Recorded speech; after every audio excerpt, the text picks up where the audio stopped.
It's been 8 long years since we commanded the forces of the Spirit of Fire against the Covenant Armada. Halo Wars 2 is already actually out for people who pre-ordered the Ultimate Edition, but some of you are no doubt still trying to figure out if the console RTS is right for you. Halo Wars 2 gets its full release on Xbox One and Windows 10 on Tuesday, February 21st, so here's everything you need to know about the game before you go play it. For the uninitiated, Halo Wars 2 is a real-time strategy game by Microsoft and Creative Assembly, the same Creative Assembly behind the Total War franchise. That is a change from the first game. Halo Wars 1 was actually developed in part by Ensemble Studios, the makers of Age of Empires.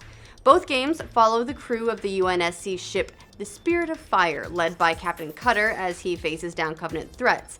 In Cutter's shoes, you're tasked with building bases on hostile worlds, gathering resources, and issuing orders to troops to defend against the Covenant or take down their strongholds. Now, one thing that makes Halo Wars and its sequel unique is that they're both built from the ground up for Microsoft's Xbox console, and as such have been adapted for controller play. Anyone who plays a lot of RTS can tell you how unique that is. One of the only other good ones, I think, was Civilization Revolution. They're very rare on console to get a good RTS. Halo Wars 1 had a few issues in that department, but by all accounts it seems like Halo Wars 2 has moved to fix some of the complaints from the first game. The biggest change in Halo Wars 2 is that you can now assign groups with hotkeys, giving you a little bit more precise control over what the hell your armies are doing. Previously, Halo Wars only allowed you to select all units, or the units you could see on the screen, and so you were constantly sending all your forces after one target.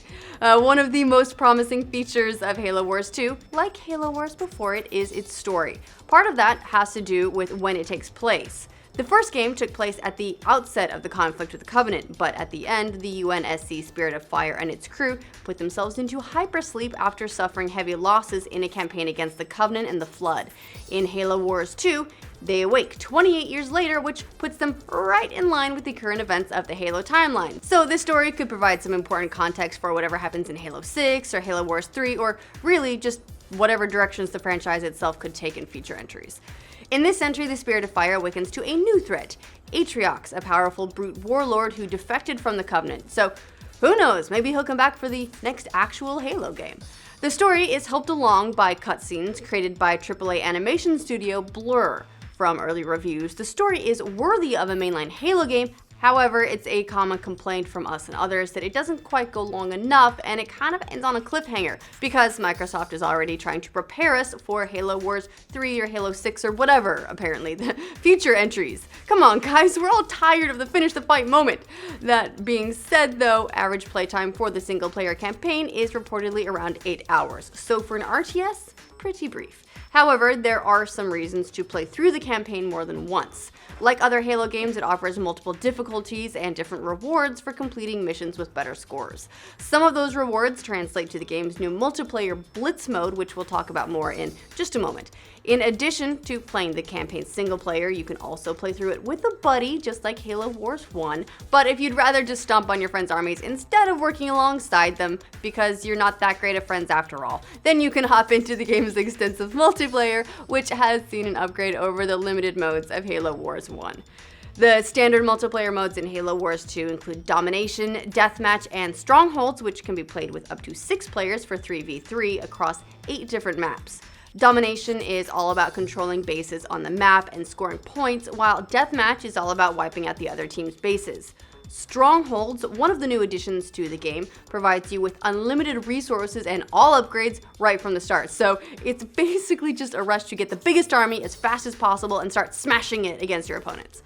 But the crown jewel of Halo Wars 2's revamped multiplayer is none other than Blitz mode, which is such a big deal they gave Blitz its own separate entry from multiplayer. Blitz mode combined the regular RTS multiplayer with a kind of deck building game, so rather than upgrading a tech tree and building your base, you build units based on what cards you have in your deck. Decks include 12 cards total, and they can be customized based on the cards you have available. New cards are earned through daily or weekly challenges or playing through other parts of the game to unlock them, or through microtransactions, but we'll get to that. Each hero, there are 6 total, has their own unique cards as well. You can save 3 custom decks for each one, which means you can have 18 total decks to work with and craft your strategy. The actual matches work just like any other multiplayer match, but there's a little bit of a luck of the draw associated with them now, since you only have access to 4 cards at a time and can only play cards if you have enough resources. It strips out the base management of RTS and adds a little bit more a random element to it. However, there are a couple of mixed responses to Blitz early on. There are a lot of cards to unlock and earn. On the one hand, that means a lot of replayability, which is good. On the other, it could be seen as pushing you to spend money to buy the cards and the card packs you need via the microtransactions, because you can do that through the Microsoft Store. Right now, prices range from anywhere from $2.99 for 3 packs up to $100 for 135 packs. Those prices, of course, being US dollars. Your mileage will vary based on your region. Australia got boned again with $140 for the high end. Considering different cards are rare and provide better bonuses, some could see all this as pay to win. So be a little bit careful with that, be cautious, but again, you can still unlock everything through normal play. And if you're concerned about pay to win, Blitz also comes in Firefight mode, which is a spin-off meant for co-op play. Firefight works very similar to Halo's Firefight mode, with you and a friend trying to outlast waves of increasingly difficult Covenant enemies, only now you have the randomness of Blitz mode thrown in for even more of a challenge.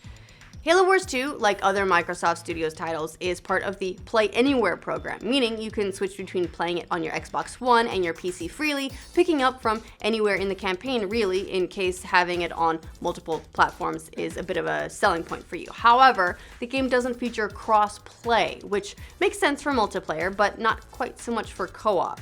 That means you won't be able to play campaign co-op or Blitz Firefight with a friend. This isn't a huge surprise, it's been communicated from early in the game's development, but that's something you should know regardless.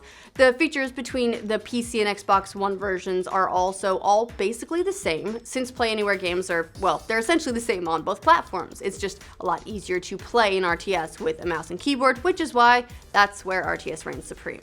So that just about does it for our look at everything you need to know about the game before you go out. Pick up Halo Wars 2. Are you planning on getting it? Let us know in the comments. Now, for more information on all the biggest new releases, of course, make sure you check out more videos in our Know Before You Go series. If you want to know how the game is being received critically, we do have an Is It Good? We'll have that in the end slate for you as well. And if you want to see more of it in action before you make your decision, we'll be doing a stream next week that you can check out. That ship brought these monsters. Killed everyone I was supposed to protect. Where you see half a crew, Isabel, I see family. And where you see one old ship, I see home.